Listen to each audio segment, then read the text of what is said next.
Hello and welcome to another Ninja Review. I'm your host Ninja Jordan, and today we'll be reviewing Euphoria the Saga 2. Euphoria the Saga was originally released in Japan on September 20th, 1991 under the name Hebereke. The game was later released in the PAL region in 1992, which changed not only the name of the game, but also the names of all the characters and the sprites for the characters of Hebe, who they called Bop Louie, and Ochan, who they called Freon Leon. And while most gamers have probably never heard of Euphoria the Saga, the Hebereke series had been going strong in Japan until 2004, with a plethora of puzzle games releasing between the Super Famicom and PlayStation, as well as a comic strip that ran from 1993 to 1998. At the time, the game received mixed reviews for being a bit too much like Super Mario 2, but over time and thanks to a re-release on the Wii's Virtual Console, the game garnered a bit of a cult status, receiving praise for being a Metroid-style exploration game. And no, we do not say Metroidvania on this channel. I'll explain why another time. I guess it was received well enough that Sunsoft felt it was time for a revival. The more I played Euphoria the Saga 2, the more enraptured I became with it. While it seems so simple on the surface, it's a game that's so deeply layered and so incredibly likable, it makes me sad I couldn't experience it back in 1991, and even more so that I missed it on the Wii's Virtual Console back in 2010. But with a true sequel comes a second chance to experience a classic in a new, updated way, and it absolutely hooked me. Euphoria the Saga 2 begins when an alien named Utsujin, who was actually one of the mini-bosses of the original Hebereke, crashes on Earth with the intention of spreading his sticky bunions all across the land.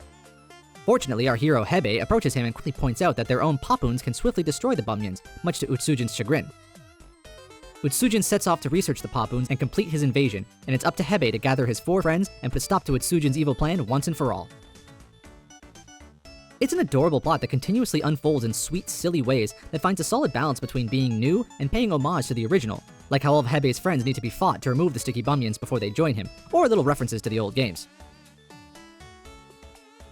It plays out like a light-hearted Saturday morning anime, with plot elements feeling more like minor inconveniences to the cast than anything truly life-threatening, and all the dialogue is consistently funny and charming. Of course, it's rounded out by a charming cast of characters. There's Hebe, a simple albino penguin, Ochan, a spoiled girl in a cat costume who dreams of being famous, Tsukazemon, who is a calm and meditative ghost, and Jennifer, a grumpy, albeit somewhat vacant anglerfish. However, it's the gameplay in Euphoria the Saga 2 that's truly unique. While the original Hebereke was a fairly straightforward Metroid-like, the sequel is a strange blend of linear platformer and exploration game that flips the whole thing on its head. Players will move through 2D levels, platforming and defeating enemies, eventually reaching the end, culminating in a mini-boss battle. At the end of each level, a bird named Bobodori will fly players back to Hebe's house, the main hub of the game. As more areas open up as part of the story, Hebe and his friends will need to work together and use their unique abilities to traverse the many diverse areas. Hebe is a well-rounded character who can climb walls later as part of the story. Ochan can swim and jump in shallow water, as well as move on slippery surfaces. Tsukazemon can float short distances, and Jennifer can dive and move underwater. But it's the way the game implements its exploration elements that really stood out to me. As players advance, they'll need to collect Utsu cans to unlock special items from a vending machine at Hebe's house in order to open up new areas and progress the story. This means, in typical Metroid-like fashion, players will need to return to previous areas in order to collect the required amount.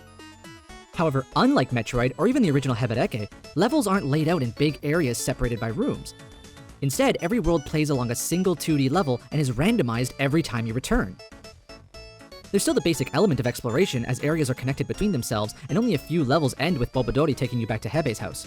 Most connected levels have an optional Bobodori ride. It works in such a way to consistently keep each area simple enough to move through quickly, but different enough every time so it feels a lot bigger than it actually is.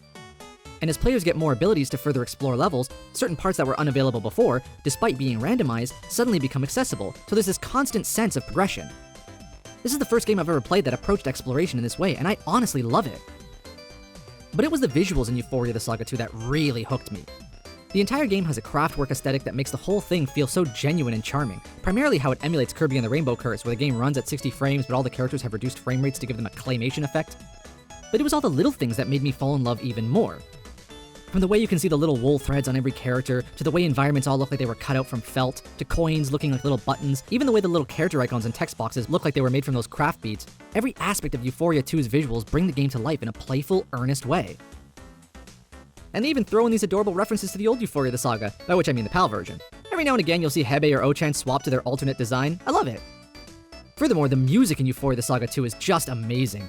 A lot of it's remade from the original Hebereke, which makes me even more sad that I missed a game with such a rockin' soundtrack, but it's done in an updated way that sounds clean and modern, but also maintains a retro aesthetic that reminds me a bit of music from old Neo Geo arcade games. Seriously, just listen to these tracks and tell me you're not bopping along to the music.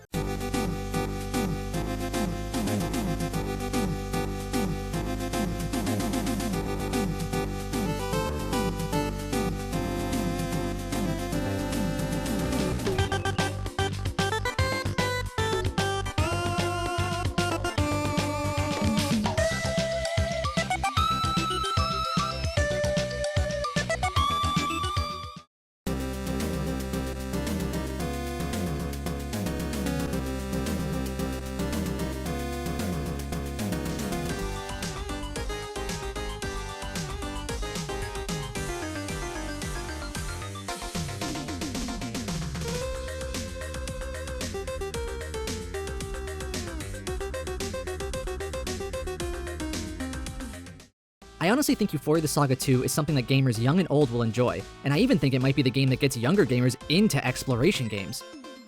Its adorable cast of characters, unique gameplay style, and commitment to lighthearted fun compelled me to keep playing, and I loved every second of it.